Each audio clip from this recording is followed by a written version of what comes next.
Bonjour à tous et bienvenue sur la Voie des relations. Je dirais même bonsoir parce que je suis avec une invitée spéciale. On est à, je crois, 7 heures de décalage. Oui, et nous allons aborder le thème de la confiance en soi dans l'amitié. Jusqu'à quelle limite, en fait, jusqu'à quel moment on peut faire confiance à notre ami. Et je ne vais pas en dire plus, je vais la laisser se présenter. Bonsoir, bonjour, Aloïsa, comment ça va? Bonsoir Safi, je vais très bien, merci. Alors, c'est vraiment un privilège pour moi, un plaisir que tu aies accepté l'invitation pour venir sur la voie des relations parler de la confiance en soi. Et j'ai beaucoup aimé ta biographie. Tu as dit, et je cite, ambassadrice de la confiance en soi. Mais en fait, j'étais émerveillée quand j'ai lu ça. J'ai dit, pourquoi tu dis ambassadrice de la confiance en soi? Est-ce que tu peux nous en dire un peu plus et en même temps te présenter pour ceux qui ne te connaissent pas? Ok, alors bonsoir à tous, moi c'est Aloïsia, je suis une jeune étudiante de 24 ans vivant aux États-Unis, précisément à Houston. Ça fait environ 5 ans que je suis là, je suis étudiante en bachelor en finance, bien que passionnée par tout ce qui est social media, marketing, branding, etc. Comme sa fille le disait, je me considère comme étant une ambassadrice de la confiance en soi et de l'estime de soi. Pourquoi? Parce que je suis quelqu'un qui a vécu beaucoup de choses concernant beaucoup de préjugés, en fait, beaucoup de jugements concernant mon poids, concernant la façon dont je me portais. Et ça m'a beaucoup appris. Tout ce que j'ai appris aujourd'hui, j'ai envie de le partager avec toute cette personne-là qui se sent mal à l'aise, qu'elle soit mince, qu'elle soit grosse, qu'elle soit obèse. J'ai envie d'aider ces personnes-là aussi à s'accepter et à accepter les jugements des autres. Waouh! Mais en fait, ça tombe super bien parce que justement, tu veux aider ces personnes-là et le thème de ce soir, on va parler justement de la confiance en soi et de la confiance dans les amitiés. Et si on va directement au thème, j'ai préparé quelques questions à te poser et du coup, je vais commencer par te demander comment tu définis l'amitié. Quelle est pour toi la définition de l'amitié?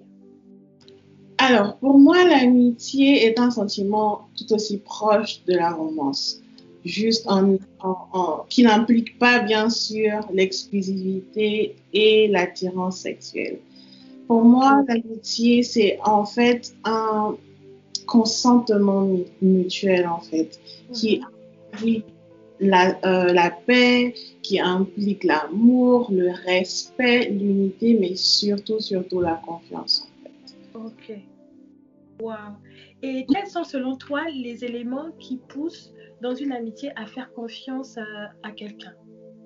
Alors, pour moi, personnellement, si tu me montres que tu peux avoir confiance en toi, je peux facilement te faire confiance. C'est-à-dire que tu ne peux pas vouloir être un coach sportif, par exemple, dans ma vie, et puis être nonchalant avec ton poids par rapport à tes exercices physiques toi-même. Tu ne peux pas vouloir m'apprendre quelque chose sans pourtant toi-même faire la chose, en fait. Donc, c'est un peu ça pour moi. Pouvoir être en mesure de me faire comprendre que je peux te faire confiance. La deuxième chose, c'est la transparence. Si tu as ce confort-là d'être transparent avec moi, automatiquement, je te donne ma confiance, en fait. Si tu as à me parler tranquillement, posément, avec un certain confort, pour moi, c'est gagné. Ah ouais, pour toi c'est gagné. J'ai aimé beaucoup le premier point quand tu dis, tu peux pas venir être coach sportif dans ma vie et être nonchalant en fait avec ton... Et c'est très fort ce que tu dis parce que souvent on veut peut-être apprendre quelque chose aux gens, on veut montrer quelque chose aux gens, mais on ne l'applique pas nous-mêmes. On n'est pas les témoins de ce qu'on dit. Et donc du coup, c'est vrai qu'à ce moment-là, si tu me dis ça, moi, c'est vrai que je pourrais pas forcément te donner ma confiance parce que du coup, en fait, tu ne démontres même pas ce que tu me dis, en fait. Comment veux-tu que je te fasse confiance? Ça, Et c'est la base. c'est Exactement. c'est C'est comme ça. vrai, ça c'est vraiment la base. Et du coup, quelle place, en fait, dans tes relations ou bien dans le fait, voilà, si tu donnes ta confiance, quelle place accordes-tu à l'amitié? Alors, pour moi, il y a deux cas. Dans Mhm. le cas où je ne suis pas mariée, l'amitié prend la troisième place. Donc, en D'accord. tant que chrétienne, je mets Dieu à la première place dans tout et pour tout. Mhm. Ensuite, si je ne suis pas mariée, ma famille, c'est-à-dire mon père, ma mère, et ensuite mes amis. Juste Ok. parce que mon père et ma mère sont mes dieux sur terre, je me dois de les honorer. Donc, s'il y a quelque chose, je me tourne vers Dieu, je me tourne vers mes parents, et ensuite, Mhm. en troisième recours, ce sera bien sûr mes amis, ma meilleure amie, mon meilleur ami. Dans le cas où je suis mariée, Mhm. troisième place, bien évidemment, parce que là, il y a Dieu, mais là, il y a ma famille qui est donc mon mari. Donc, je ne peux pas Ok. passer mes amitiés avant mon mari parce que c'est un lien qu'on a formé. Donc, dans tous les cas de figure, l'amitié pour moi passe en troisième position. D'accord. Du coup, en fait, dans la confiance que tu accordes à tes amis, tu vas. Quelle serait la limite? Parce que du coup, tu dis que ton mari il passe avant, donc ta famille si tu es marié, et Oui. ensuite tes amis. Et si on parle de confiance, justement, est-ce que tu la donnes de la même manière que tu donnes la confiance à ton mari? Est-ce que tu la donnes aussi de la même manière à tes amis? Euh, à mon mari, si je dois jauger, je dois donner 95% de confiance à mon mari Ok. et 90 à mes amis parce que il doit passer en premier, bien évidemment. Si on a pris Mhm. l'engagement de se marier, je suis censée lui faire confiance. Si c'est pas le cas, c'est qu'il y a un problème. Donc, mes amis, pour moi, honnêtement, mes Mhm. amis, je peux leur donner, je peux leur accorder le même niveau de confiance, mais il y aura un certain, on appelle ça en anglais resentment. Il y aura un problème, un certain problème en fait. Il y aura ce petit 5% de moi qui va dire, tu n'es pas obligé de tout dire, ou bien tu n'es pas obligé. Hmm, ça, tu n'es pas obligé de tout dire justement, qui m'emmène à la question. En fait, à quel moment, euh, en fait, il y a des gens, je veux dire, voilà, de ceux que je lis parfois dans la voie des relations, bien des gens qui m'écrivent et ce que j'ai pu expérimenter, il y a des gens en fait qui se disent que quand ils sont amis avec une personne, ils doivent forcément tout dire, c'est-à-dire tout dire, tous leurs secrets, tout ce qu'il y a dans les placards, les squelettes, tout ça, ils doivent le dire parce qu'ils estiment que s'ils ne disent pas certains de leurs secrets, ils n'ont pas l'impression d'avoir un lien avec l'autre. Est-ce que la confiance, donc le lien qui se crée, est forcément basé sur ce qu'on dit, sur les secrets qu'on révèle à nos amis? Déjà, on n'est pas censé tout se dire. C'est pas parce qu'on est meilleurs amis ou quoi que ce soit que je suis obligée de Mhm. dire exactement ce qui se passe dans ma vie. Si tu vois que si tu ressens que je me sens mal ou bien qu'il y a quelque chose qui trame, qui se trame, automatiquement tu vas savoir que bon, si elle veut en parler, elle va venir me parler. Mais si elle n'en parle pas, c'est peut-être parce qu'il ne faut pas en parler. Donc, si tu es mon ami, tu es censé le savoir automatiquement sans pour autant te frustrer. Je ne peux pas te dire exactement ce qui se passe dans. Je ne peux pas te donner ma confiance à 100%. C'est impossible. En tant qu'être charnel, bien, Mhm. bien que nous sommes censés des êtres plus spirituels que charnels, nous sommes beaucoup plus charnels en fait. Et donc, on est imparfait. Et Mhm. ce qui fait en sorte que malgré qu'il y ait la confiance, il y aura forcément la trahison. Il y aura forcément un moment donné où on Mhm. sera bloqué en fait. Donc, Mhm. je suis pour ceux qui ne sont pas obligés de dire exactement tout en fait à ses amis. Tu as parlé quelque chose qui m'interpelle quand tu dis oui, on est imparfait. Donc, on peut, euh, c'est pas dit qu'on va le rencontrer souvent, mais on peut rencontrer de la trahison dans l'amitié. C'est-à-dire, tu as fait confiance, la personne t'a trahi. Et ma question, c'est de savoir, est-ce que si ton ami t'a trahi parce que tu as fait confiance, tu peux encore refaire confiance à ton ami? Oui. Moi, Attends, je te coupe pas. Je ne te coupe pas. Je dis ça, c'est parce que j'ai fait une story hier sur Instagram et j'ai demandé à quel point vous pouvez faire confiance à vos amis. Et la deuxième question, c'était de savoir si ton ami te trahit, est-ce que tu vas rester ami avec la personne ou est-ce que tu pourras en fait refaire confiance à ton ami? Et à 90%, les gens ont dit non. Ils ont dit non. ils ne peuvent pas refaire confiance si tu as trahi. Et j'aimerais bien avoir ta réponse par rapport à ça. Tu as dit oui. Et j'aimerais bien savoir pourquoi. Moi, je dis oui parce que je suis quelqu'un de très ouverte et très aimable et j'aime donner le bénéfice du doute aux gens. Si on est amis, en fait, je vais dire que ça dépend aussi du degré d'amitié qu'on a, en fait, du degré de relation qu'on a. Si tu es mon ami sincère, mon vrai ami, tu pourras me trahir une, deux fois, ça va passer. Parce que quand je suis amie avec quelqu'un, quand je deviens amie avec quelqu'un, c'est à cause de ce que la personne a à m'apporter. C'est à cause de ce qu'elle a, en fait. Donc, si ce que tu as a plus d'impact par rapport à ce que tu m'as fait, bon, il y aura, bon, bien sûr, la confiance va diminuer, mais je suis capable de te pardonner et repartir sur de meilleures bases, en fait.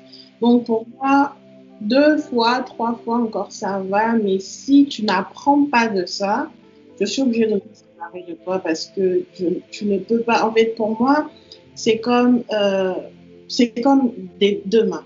Okay? Si je suis ouverte à toi et que toi, tu es fermée, c'est comme si moi, je te donne tout. Je te donne tout, je m'avance et je t'enveloppe, en fait. Et toi, au contraire, tu me trahis. Donc, tu me trahis, tu es fermé, tu me dis rien, c'est comme si tu me poussais, en fait. Tu me donnes des coups, en fait. Entends-moi, et toi, tu me donnes des coups. Donc, quand je suis déjà à ce niveau, il y a un problème. Et la plupart du temps, les gens finissent toujours par trahir et par tu vas donner ce coup-là. Et c'est un coup, en fait, tellement difficile. Je ne sais pas pour toi si tu as déjà vécu les trahisons dans les amitiés. En tout cas, on en parlera. J'ai encore deux questions à te poser. En fait, lorsqu'on s'abandonne en toute sécurité, est-ce qu'il n'y a pas... Bon, tu as parlé du risque de trahison qu'il peut avoir. Quel est pour toi alors le plus grand frein au fait de donner sa confiance? Parce que pour moi, donner sa confiance, c'est vraiment être vulnérable. Ok, je vois la transparence, je vois que la personne est coach sportive, donc elle fait vraiment du sport. Mais est-ce que tu as rencontré un frein qui te dit, malgré les éléments qui te donnent la possibilité d'avoir confiance, mais il y a quand même ce truc. Est-ce que tu as déjà eu des freins en fait? C'est ce que je veux dire. Malgré les éléments. Malgré les éléments, je vois deux freins à ça en fait. Je ne sais pas comment placer mes mots et le dire en bons termes, mais je vais un peu donner des illustrations en fait. Quand je suis amie avec quelqu'un, j'estime qu'on est censé se protéger. C'est une coquille en fait, on est censé se protéger. Si je vois que tout le temps tu viens vers moi, c'est pour critiquer, on n'a pas les mêmes centres d'intérêt. Je sais pas, moi je suis pas boîte de nuit, etc. Mais si toi, genre, tu es toujours en boîte, moi j'essaye de me chercher, comme on dit, et vraiment on n'a pas les mêmes centres d'intérêt, c'est déjà un frein en fait. Je ne peux pas te faire confiance à 100%. Parce que qui te dit que moi je vais te dire quelque chose que toi tu vas pas aller répéter dehors, tu vois, donc il y a ça. Et il y a aussi le fait d'être beaucoup utilisé. Si je te donne toujours tout, c'est toujours moi qui fais tout, c'est toujours moi qui t'appelle, c'est toujours moi qui essaie de prendre des nouvelles, c'est toujours moi qui ceci. Il n'y a pas de relation entre nous tant que moi je ne fais pas le premier pas. C'est automatiquement je te donne.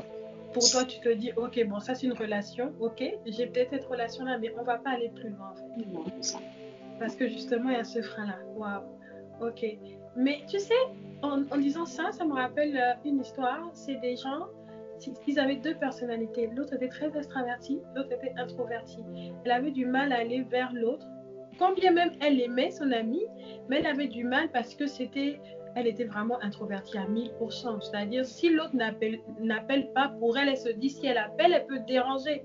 Donc, si tu rencontres quelqu'un où tu as déjà validé les deux éléments et que finalement cet élément-là, à cause de sa personnalité, elle n'arrive pas est-ce que tu vas donner le bénéfice de doute pour te dire, ok, on va apprendre, je vais te faire confiance, mais il faut que tu sortes un peu de ta coquille, ou bien, je sais pas, comment tu vas gérer justement cette situation-là, parce que la confiance aussi passe par les personnalités. Exactement. Pour moi, je vais donner le bénéfice du doute parce que j'étais comme ça. J'étais ce genre ok. J'étais en fait quelqu'un de très réservé, très renfermé sur moi-même. Je pouvais ne pas avoir d'amis en fait. Pour moi, c'est pas un problème. Du coup, quand j'ai commencé à développer certaines amitiés, ma meilleure amie, par exemple, se plaint jusqu'à maintenant, elle se plaint beaucoup que je ne sois pas assez ouverte, que je ne suis pas, tu vois, le genre câline, le genre à donner de l'amour. Même si j'aime beaucoup mes amis, c'est difficile pour moi d'exprimer cela en fait. Donc pour moi, c'est un travail. Je suis encore en travail, je suis encore en train de développer tout ça.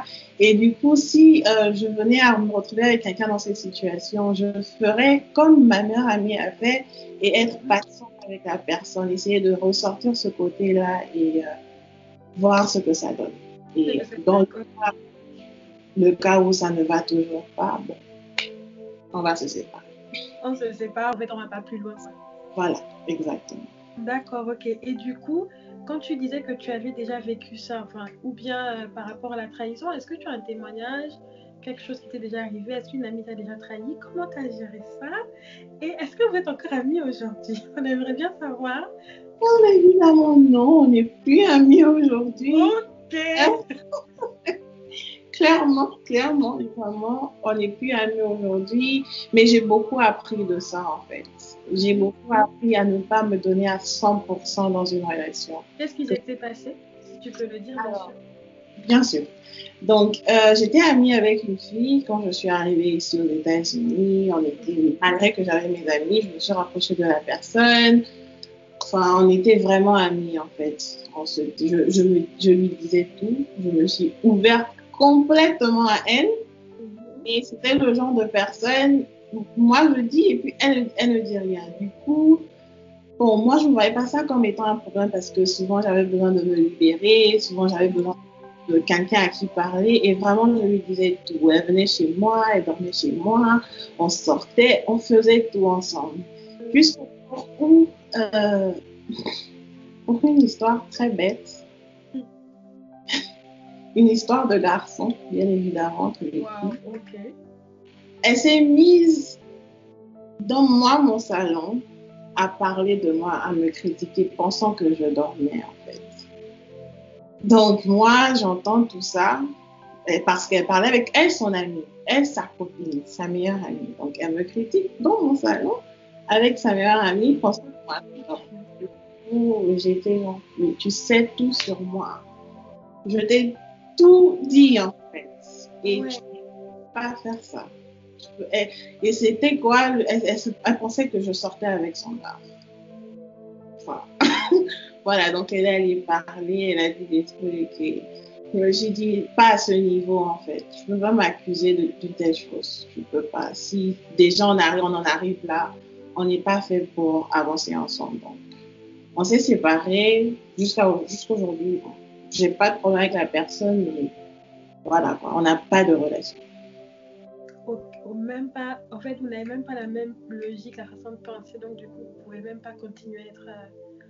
Waouh, vivre ça, mon Dieu, dans ton salon. Dans mon salon, en fait. Dans mon salon, pour moi, c'était Dieu qui révélait quelque chose. En fait. C'est bête de devoir faire ça, en fait. C'est vraiment bête. Donc, j'ai pris ça comme ça m'a beaucoup fait mal. Aujourd'hui, je revois la personne ne me salue même plus. Pourtant, c'est pas de ma faute, mais voilà. Ok, vraiment, on peut tomber sur des personnes. Et avant justement de terminer ce podcast vidéo, on ne peut pas te laisser partir sans que tu nous donnes quelque chose en termes de confiance en soi. Quel conseil peux-tu donner aujourd'hui aux femmes, surtout dans les amitiés? Les amitiés avec les femmes, c'est pas souvent simple, c'est ce qu'on dit dans les relations. Quel conseil tu peux donner vraiment pour aider ces femmes et pourquoi pas les hommes également qui vont nous regarder par rapport à la confiance en soi? Alors, moi, mon conseil et quelque chose qui m'a beaucoup aidé, d'accepter en fait que les jugements des gens sont juste des moyens pour nous d'être meilleurs en fait. Au lieu de prendre ça comme étant des critiques, comme étant quelque chose de négatif, j'ai appris à prendre et changer ça en quelque chose de positif en fait et qui me permet aujourd'hui d'avancer et d'être meilleur. La chose ici que j'aimerais dire, c'est de ne pas se compromettre. Que De ce ne soit pas. se compromettre. Mhm.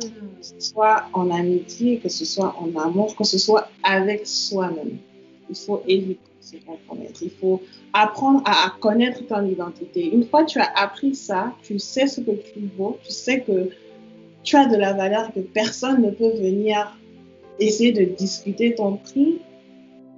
Mhm. C'est quelque chose que tu apprends automatiquement et plus facilement en fait. Tant que tu ne sais pas qui tu es, si tu ne sais pas, tu connais pas ta valeur, ce sera vraiment très difficile en fait de pouvoir sortir de cette zone-là et d'accepter ce que les gens te disent en fait. Souvent les gens ne te disent pas que tu es trop grosse, il faut faire du régime, il faut aller faire du sport parce qu'ils veulent te faire du mal. Souvent les gens le font pour que tu sois une meilleure personne.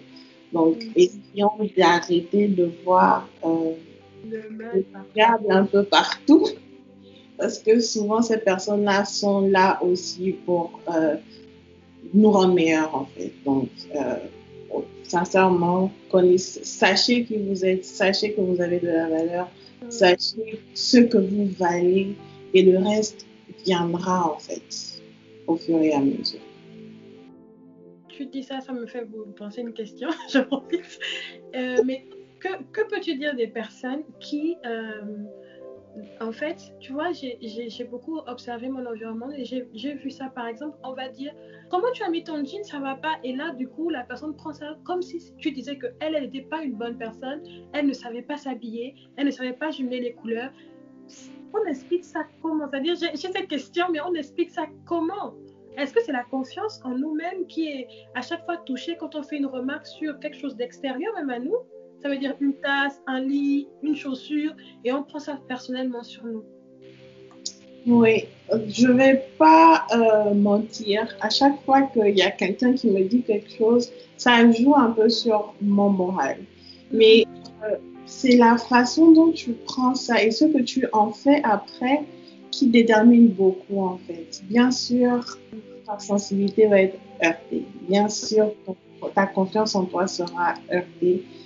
Mais apprends à prendre ça à ton avantage, en fait. Si la personne que ton riz n'est pas bon, va regarder des recettes de cuisine, Mhm. suis les instructions, essaie de t'améliorer chaque jour, en fait.